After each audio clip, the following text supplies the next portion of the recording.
quiet down, class. As you know, your assignment for today was to bring your most favorite thing in the whole wide world for show and tell. Tyler, why don't you go first? I brought beer because it's the only thing that makes Daddy stop hitting me. My good lord, you can't bring alcohol to this school. Give me that! Go to the principal's office. Who's next? Mike, get up here. I brought in my daddy's bongs because he spends more time with them than he does me, so they must be important. Well, that's depressing. Hand it over.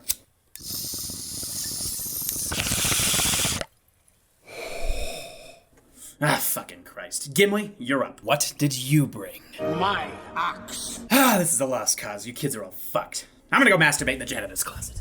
Beer. Beer. Bong. Battle beer. Bong. Battle beer. Bong. Battle beer. Beers, bongs, and battle axes. Beers, bongs, and battle axes. Beers, bongs, and battle axes. Beers, bongs, and battle axes. So it's rolling now. I feel like we should be drinking a beer for our inaugural. Well, it's in the name, so if you got a beer. I mean, there's still 3 or 6 of them right there. Would you grab me one, Gov? Well, I mean, you were closer. I was assuming you were going to grab them, but... What do I look like? A guy who leans? Maybe. Fuck you and the horse you rode in on. Didn't ride in on a horse. Well, then go get a horse and fuck it. Well, he died halfway and I had to eat him. Just like my dad. That's how I'd want to go. That was morbid. Well, you know who you're talking to, don't you, Sonny Jim? Morbid Matt. Alright then, let's get this show started. I'm probably going to cut most of that. That's fair. Welcome to Beers, Bongs, and Battle Axes. This is first of a podcast that I'm thinking we're going to try and do every other week. Yeah. My name's Mike. If you're on our Ham-Fisted channel, you probably know who I am already. And we're joined by the ever-lovely, ever-funny Tyler. Say hello. Hello. I know, it feels weird. You're just saying hello to me. And I know. Yeah, I'm all waving at the fucking mic. Hi. yes, because the microphone can see you. Hello, everyone. But yeah, this is not much of a real format to the podcast. Just me and my best buddy, Tyler, talking about the shit that we love. Hell yeah. So we figured we'd kick this off with kind of hitting a triple. A nice little 3 things that we love more than anything in the world, and that's heavy metal, movies, and Satan. We're going to be talking about... Hail Satan. Hail Satan! No, but really we're going to be talking about 2 films that surprisingly similar in content, but 2 opposite ends of the spectrum when it comes to quality. Fuck off, OneDrive. Sorry. My computer's giving me notifications that I don't fucking want. Now spit on it. Do it. Nah, but we're going to be talking about a couple movies today. One of them is a nifty little independent biopic that I'd heard of. I never saw any trailers for it or anything, and then I happened to see it for $9 on DVD at Walmart the other day, and was just like, fuck yeah, I'll pick it up. And this movie is called The Lords of Chaos, starring Rory Culkin, and I don't know if you knew this, but the guy who played Dead in the film, the blonde dude, that's Val Kilmer's son, Jack Kilmer. See, he had an aura, because I didn't know who the hell he was. Yeah, but he's just got like this weird vibe about him. And I was like, who are you? Yep, Val Kilmer's kid. Val Kilmer's kid. The second worst Batman. I actually liked him as Batman. He wasn't a terrible Batman. He at least tried, unlike George fucking Clooney. Well, I don't think anybody in that. No, but I digest. Anyway. Well, Arnold was just having fun. He's like, I'm getting paid more than Batman. Let's have fun with it. Who's your bat card now? Yeah, so... Also, on that note with Rory Culkin, I just wanted to say, best part of that movie. Like, he's phenomenal. Yeah. He's really good. He's a very talented actor. The Lords of Chaos is a film that actually got a very limited release in like January of this year. And it's a biopic about the band Mayhem. And it follows their early years from about 1984 to 1991. They have a very, I guess infamous would be the best way to put it, history. Oh, hell yeah. Like, if you like heavy metal and you're in the heavy metal scene, going to shows and stuff, you're eventually going to run into somebody who's obsessed with this fucking band and will tell you all about the fucked up shit that they've done. And, yeah. The second one we watched is going to get a lot less time because, well, it fucking sucked. No And one that likes is it. American Satan, starring, I don't even know the dude's name, but he's the lead singer of the Black Veil Brides. I know his name is kind of like Bearsack. Like, Oh yeah, Andy Beersack. Andy Bearsack. There we go. I wish I had a beer sack. Me too. I'd be the most popular man in town. Got you, ladies. Oh, that kind of a sack. Oh yeah. What? What? Never mind. Yeah, so should we just, pull the teeth and get American Satan out of the way first? Please let's. Alright, so it's Faust. It's the story of Faust, which, for those who don't know, Faust is an old-ass Germanic tale about an alchemist who grows bored with the knowledge he's gained throughout life and ends up making a deal with the devil to gain knowledge that no other human has and experience pleasure that no other human has. And an agent of the devil named Mephistopheles is like, you got yourself a deal on the condition that at an undetermined time, I'm coming for your soul. And there ain't shit you can do about it. It's a very tragic tale. But unfortunately, this one adapted a newer version of the tale, which has a happy ending because there's a little village girl named Gretchen, I think, who helps Faust save his soul from the devil and basically cancels out the contract. And then Broomhilda comes in. Broomhilda. Sorry, it just reminded me a lot of. But yeah, so that's the basic thing. The plot is a band go to Hollywood, which most cliched fucking thing ever. We're gonna play the Whiskey a Go-Go and we're gonna be the hugest thing ever. And they make a deal with the supposed devil, which is basically kicked off. They have to make a sacrifice to get the contract sealed, and they have to do it by killing Drake Bell. Drake motherfucking Bell. Yeah, I was kind of hoping Josh Peck would show up, but nope, no such luck. Just in the back making. But yeah, what did you think of it, Tyler? I know we both said it sucked, but... No, and yeah, I didn't think it sucked because of who they picked. I mean, granted, his acting wasn't that great, and nobody was really great. Even Malcolm McDowell in that movie, he just seemed a little off. He just seemed like he didn't fucking care. Right. And I'm not dogging on the music, because back in the day when I was a headbanger, like, I would listen to stuff like Mayhem, but also my friends would dog on, like, Trivium, Black Veil Brides. I loved Trivia. Yeah, and but Asking Alexandria, people would be like, fucking guy. I don't know if we can say that in the podcast. That's what they said. That's what they said. But I would go home and listen to them because you can only take so much, like, Right. and no rhythm. They got rhythm, and I think they're decent musicians. But as far as acting goes, it really took me out of it. Like, I wasn't enjoying that part, and just like you said, the whole cliche Hollywood thing, like, it was.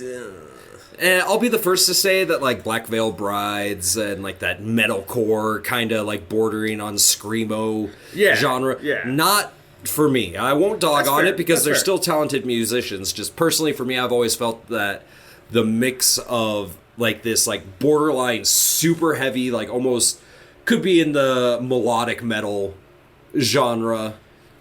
Right. Mixed with these, like, clean, almost boy bandish vocals. And that, Like, it doesn't mesh well No, for you're me. right, because one of my favorite Asking Alexandria songs is called Alone in a Room, and if you haven't heard it, I recommend you check it out, because just the guitar alone in that song, it's just, I like it, but looking back, yes, it's very, like, he's got those vocals. And see, I make the same complaint about Iron Maiden. It's Yeah. like certain clean vocals, Yeah. to me, don't mesh with metal, and I get that. it's all just a personal choice. Right.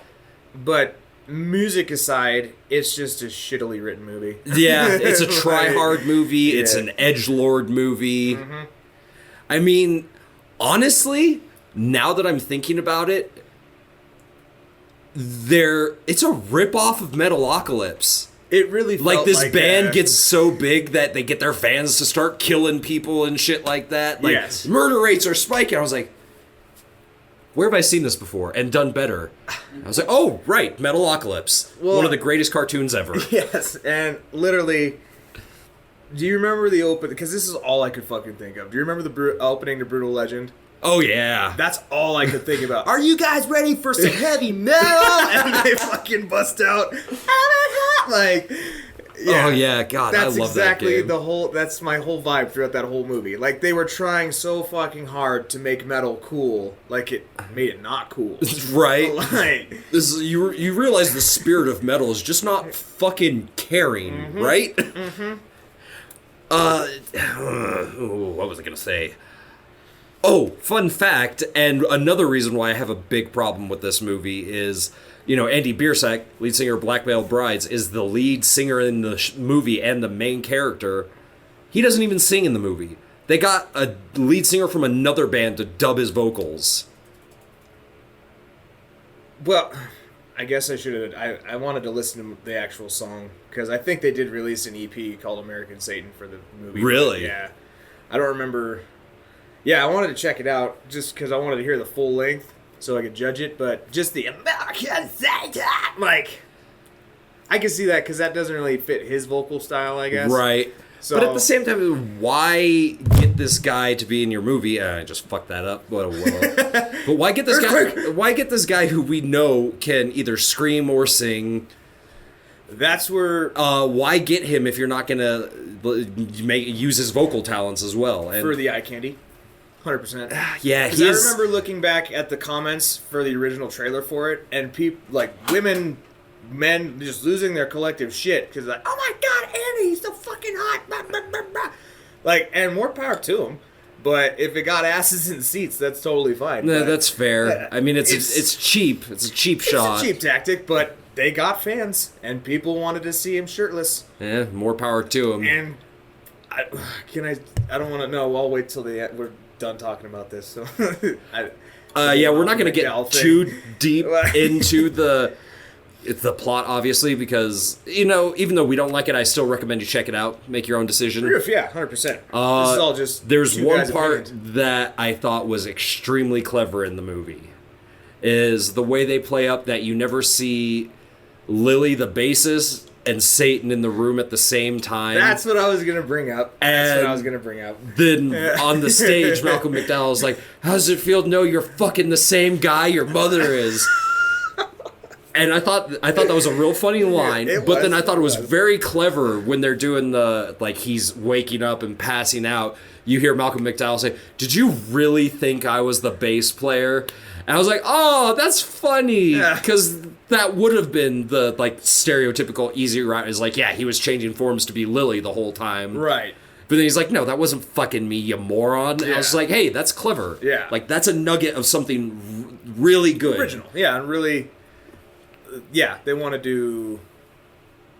I guess no, I don't know what word I'm looking for, but Yeah. it was very. Yeah, you're right. It was. That was just a like the little one nugget shining of- moment. Yeah. Like, hey, there was some potential in here. There was. And And you that's- fucked it all up. That's what I hate when the movies have just the right amount of potential and they just piss it away for cliches and just the regular shit we've already seen. Yeah, when we say cliches, Andy Biersack plays a man named Johnny Faust. Yeah, right, right. Like, they're just hitting you over the head with that. And if you know the story of Faust, you're like, well, I know the whole plot to this movie, click. Well, yeah, and even I think Malcolm McDowell's the only thing that separates it from just like that. What's that movie?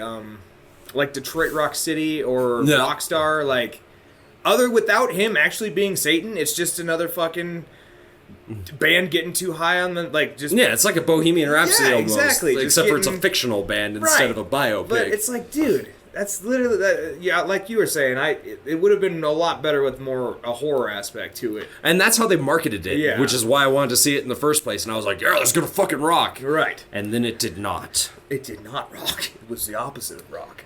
All right, I'm getting depressed. Let's move on to the next movie. So, Lords of Chaos, as we said, nice little indie biopic about the black metal scene in the 80s in Norway, more specifically the band Mayhem, which I will say this, because I know we bitched a lot about the music. Can I backtrack on that? Just for 1 second, because I was going to mention that. Not the song in particular, but just the music in general in that movie. It felt like it was just fucking nonstop. Like, there was no quiet scene ever. It was just fucking music. And music, some really weird use of, like, piano covers of yes, songs. Like, yes. Danzig's Mother. Yes. It's like, this song shouldn't sound pretty. What? Yeah. And what was the other piano cover they did in there? It was a song I actually really like, and I can't fucking remember. You got me on that one. I just remember that, like, every scene involving a song. Yeah. And it's like... super loud, super obnoxious. It's like, you guys just couldn't give one pause for fucking, like, even little tension buildup. It's just, like, song after song after song. Like, Also, no real score, which kind of hurt it. It did, like, yeah. Relying too 100%. much on rock and roll for your film score, it never works. Yeah. Because it doesn't have the gravitas of a full orchestra playing in certain scenes. Right, and then, but, yeah, I digress. Back on to Lords of Chaos. Lords of Chaos. So, Much yeah, better it's movie. about mayhem in the early black metal scene in Norway. And like I said, I bitched about the music for American Satan. I'll be the first to admit, I'm not a mayhem fan. No, me neither. When it comes to black metal, about as far as I go is Dimmu Borgir, because they at least have some rhythm in their music, some melody. Right. And the rest of it's just kind of loud noise, in my opinion. That's exactly right. But I felt like whoever, I don't know who the director was. I should have looked. His name is like Jonas Ackerland, which, fun fact, he was actually the drummer of Bathory, also in the black metal scene for about a year. I know See, that makes total sense, because I was like, someone who made this movie had to have been a fucking fan, or in the scene themselves. Because that was everything in that fucking movie was to the T. Like, I've been to shows where dudes are dressed exactly like that. And they're usually just the same scrawny dudes. Yeah. You don't really see a lot of fat black metal fans. No, not really. No, but yeah, no, they did a really good job. Aesthetically, like, they did their research and they know It was great. It was shot on location in Norway, which I will always be happy to see a movie that wasn't filmed in fucking Los Angeles. Yes. Because I know that's one of the easier places to film and blah, blah, blah, but ugh, God. Which... done to death. Not a huge gripe, but because I don't know, but I felt like a lot of them were perfect English from everybody. Oh yeah, well, I think that was the whole point. Like, okay, because if it had been, it wasn't a Norwegian film. It was an American financed, I believe, independent film. Right, but these guys were actually Norwegian themselves. Yeah, right. But instead of putting the movie in Norwegian to appeal to a wider audience, just write it all in English, have them deliver the dialogue in English. Okay, because I was wondering, I was like, well, yeah, it just makes more sense. Yeah. But yeah, it's a really good film. It follows main character Rory Culkin plays Euronymous, the founding member and lead guitarist of Mayhem, who I want to say tragically, but in reality of how shitty of a person he was, it's not super tragic that he was murdered in August of 91 by the infamous Varg Vikernes. I think that's how you say his name. Who was a Nazi. A Nazi. He's a fucking Nazi. He was a reformed Christian turned black metal Satanist Nazi, I guess. Yeah. And he became the bassist of their band. But yeah, it follows the highlights of the original lineup of Mayhem from 1984. It covers all the milestones. Dead, their original lead singers, infamous suicide, and now the legendary fact that Euronymous rearranged the body with the murder weapon and took photos, and that became one of their album covers. Yes, which they never actually did in the movie, though. Yeah, they did. They don't show it, like, they show him going to get the camera, and then it cuts away. That whole thing. But then at the end, when he's kind of starting to lose his mind, you actually see a flashback to him moving the knife and propping the body. You're right. Up, yeah. Which that's the best part about this movie. It's very dark subject matter, and because it's not bound to the studio system and they weren't really answering to the MPAA, it's very brutal. They do not pull it. They don't pull any punches. Which honestly, I thought, because I didn't know it was that, like, that independent. Because I knew it was coming, but I didn't know how visceral it would be. I was like, damn. It doesn't cut away until you see the top of his head get blown off. It was very real and very well done. It makes you very uncomfortable while you're watching it. 100%. He did what was his name? Jonas Ackerlund. Yeah. Like, him and his team, they did a great job with this film. Yeah, very well done. Now, I will say, like, reading up on it afterwards, when people who were involved in everything that went down were asked, they said this movie's, like, not accurate at fucking all. That's what you're gonna get for any movie like this. But, they still got to make it entertaining, make it film entertaining, 100%. condense it into an hour and a half. The funniest thing I think about this is that piece of shit Varg was talking about how, this movie's character assassination of me because a Jewish guy is playing me. And I'm just like, Case in point, Vog. Check one for us. Fucking Norway. It just blows my mind that he could stab that dude. I think they said it was 26 times, and he only served like 15 of his 21-year sentence. 15 years, yeah. He's fucking out and a free man now. Yeah. And he's got a wife and kids. Which I can only assume, like, knowing who he is, they probably just as racist as he is. Oh, 100%. Or at least his wife, and his son will be when he's grown up. Yeah, and I'd very much like to preface this, like, I've been a metalhead for a long time, and I used to be in that scene a lot. And yeah, there's a lot of skinheads, there's a lot of fucking racists. They kind of just suck, and they're tryhards, like, they're always the ones they're the ones that are pissing you off when you go to a show. Like, that's not metal. Like, if you don't do it right, it's not metal. Like, metalheads can be some of the most, I want to say, aggressive fans out there. Yeah. Because if you defensive. They get defensive really quickly. Yes. And I wanted to say, I forgot where I was going with that.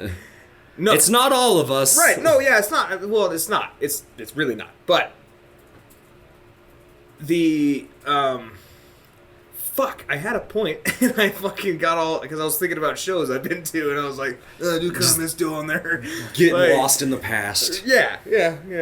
But just like Captain America. He did get lost there.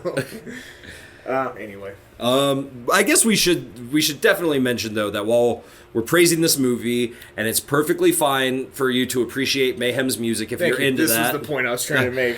These men are not to be admired. No, like nobody involved 100% in the band Mayhem they're all like staunch against race mixing. They don't like immigrants in Norway. Euronymous, why I said it's not tragic, is this guy had a history of sending death threats to people. He supposedly, after Dead killed himself, made necklaces out of his fucking skull. Just like, these are fucked up human beings that had a lot of problems and they should not be admired. And I'm not saying I have sympathy for the guy because he had, I don't want to say he had it coming to him, but he did bring it upon himself. But he did, like he said, they were chicken bones, like... Yeah, in the movie, but this is part of where the historical inaccuracy comes up. Right. Because they play him up to be more sympathetic by the end of the movie to tug on your heartstrings when it happens. That, because that's why, I'm speaking in the movie's defense. Right. Like, so they try and give him a character redemption as to, but... But the reality of the situation is, from what I've read is, they confirmed that those were fragments of his skull. That's pretty fucked up. And, Varg claimed self-defense when he stabbed Euronymous to death, said he started it. I don't know, because a big part of the movie, too, and a big part of Mayhem and the black metal scene in Norway is the series of church burnings in Norway from the early 90s that they were all complicit in. Yeah. And a couple of murders. Like, these were bad people. They were. Makes for a great film, but I would never say... But going back... These guys should be, celebritized or... idolized or anything like that because they're fucking horrible human beings. Yes. And looking back, I regret being friends with this guy, but the guy who got me into black metal and had metal, because my repertoire of music was just, Zeppelin, all the classic rock. Classics. The hardest I ever went was Metallica or Megadeth, or maybe sometimes Motorhead. But he introduced me to a band called Nile. And Nile's, I like them. They sound Egyptian. They're based off of it, yeah. Nice. But, and that he showed me, like, that's where I learned about fucking Mayhem and the album cover, and he was all about it. He's like, that's just so metal. And I'm like, that's pretty fucked up, bro. Like, I don't care who you are. I mean, I kind of took that opinion when I first heard about it in high school, but, you know, Then you learn when what you're pieces of 16, shit you're they are. you're an edgelord, and you're like, Well, I want yeah. to be exciting and rebel against stuff. I get the edgelord thing, and mainly I literally am just in metal for the music. I Yeah. don't like going to shows anymore, but I mean, we're going to a month. Oh. I gotta go to that. We but- gotta, me and Tyler, we'll probably dedicate a whole podcast to this. We've got a hell of an October coming up. But that's fine. That's right up my alley. One Martha's one of my favorite bands. But that's about as hard as I'll go these days. Like, I don't do Going Nile. to the shows. I don't do Cannibal Corpse anymore. Like, I just can't. My bones are too Yeah. old. Like, I have a feeling this year I'm going to be the guy hanging out on the side of the fucking dance floor at the Fillmore and whatnot. yeah. Just like, I'm going to lean up against this rail and enjoy the show without getting crushed by 1,000 people. Right. But yeah, all in all, it's very well done, acting and wise, and yeah, I liked it. And me and Jared were actually talking about this. It's kind of funny. Like, have you ever seen the movie Party Monster? I don't think I have. It's this really low budget independent film. Is that also Rory? from the early 2000s. It's Macaulay Culkin and Seth Green, and it's about kind of the birth of the rave scene in 80s New York. That sounds very It's familiar. Macaulay's best work. Really? Yeah, as an adult, it is. Huh. And I just find it interesting that these two brothers who look damn near identical, Right. both have these great little independent biopics about different music scenes that I consider to be their best fucking works. And That's pretty funny. It's also just cool to see how opposite ends of the spectrum they Right, are. Like, right. the rave scene, Norwegian black metal, the most brutal fucking subgenre Right. ever made. Right. Dude's cutting himself on stage and throwing pig heads. Yeah, and somebody apparently sued Mayhem at one point because they like got their nose broken when a sheep's head hit them. Oh, see, I figured like AIDS or like hepatitis would be an issue too, because there's one scene where he cuts himself on stage and he's getting blood on the audience. Oh, yeah. I'd be absolutely appalled. I'd be like, I'm gonna see you outside. Right, You're so- paying for this hospital. It's not like going to a Guar show where you're like, oh, drench me in that blood because I know it's just water and food coloring. Food coloring and corn syrup. No, this is this dude's actual fucking Yeah, flesh and blood. And they're all. I'm just like, oh. Yeah, people That's are- how you get the AIDS. I mean, it was the late 80s. They were still trying to figure that all out. They just thought it was from butt sex, sadly, because we are enough, an ignorant species. We really are. But hey. All right, well, I think I've said everything I have to say about these two movies. Yeah, are we gonna do like a rating scale on these, or are we just gonna? Just yay or nay on whether or not you'd recommend it. And Lords of See, Chaos. that's where I'm just. I'm not good at that because I will always recommend a movie just. For, Oh, yeah, because... just because, yeah, you have to see it to believe this shit. So. Yeah, Lords of Chaos is one of those that I would 100% recommend anybody who is a fan of filmmaking in general. Sure, yeah. Go see that movie. It's so well made. It's paced great. The acting's great. Although I will add this, along with the pacing, I did think it was a little long. Like I thought it kind of dragged in some parts. I don't know. Maybe it's just because I'm have the attention span of a squirrel. But That's fair. I was captivated the whole time, but I think if anything, they could have lessened the love subplot That's between probably where I'm Euronymous at. and the blonde chick. Yeah, and just all the minor stuff. It's just like, don't care. Just like we all know what's coming. Just like, Oh, I will say before we go, MVP of Lords of Chaos for the most unintentionally funny scene I've ever seen in a movie.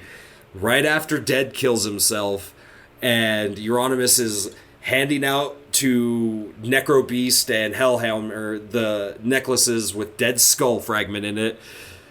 Necro Beast is just like, you're fucking sick, I'm out of here. And then we just see this black metal superstar get on his little Swedish bike and just ride off into the distance. okay, so He's it's like, not I'm just so me. brutal I was on my little bike. You guys are crazy. I'm going home.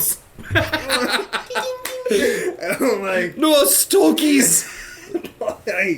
yeah, that did. Yeah, I'm glad you brought that up because it really did take me out of the moment. And there's a couple Like- scenes where you'll see Euronymous with his jet black hair, all leather and studs, Right. with a festive Christmas sweater underneath. Yeah, I'm And it's just like, oh, you Norwegians.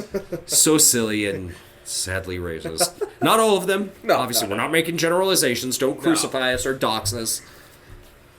But yeah, good movies. And- Well, okay, good movie. good movie. And then American Satan, I'll still recommend checking it out, making your own opinion. Sure. But with the caveat, you do so at your own risk. Yes. The risk I paid was paying $9.95 for it on Amazon. Well, you know. But, it's something I'll probably check out again down the road just to see if my opinion's changed. I won't. That's fair. It's a one and done for me. That's fair. But, I mean, I paid for it, so that gives me a little more incentive to watch it again. It's like, I need to get my money's worth out of this. Because Amazon doesn't offer refunds for that. Those sons of bitches. All right, well, yeah, thanks for listening to the Beers, Bongs, and Battle Axes podcasts. Probably be talking video games next week. Or 2 weeks from now. Yeah, whatever. we're not a very... We'll see what strikes our fancy. Right, we're pretty diverse. And one of these days, we'll get into actually talking about beer and bongs and battle axes. I'd like that very much. All right, well, Tyler, thanks for joining me. I can't wait for the next one. Hell yeah, man. Jared, thanks for sitting in the background and just contributing once or twice. Nah, he was just looking beautiful, what he's supposed to do. Okay? Yep, he's the face of the company. He is. And yeah, for Ham-Fisted Entertainment, this is Mike signing off. Go fuck yourselves.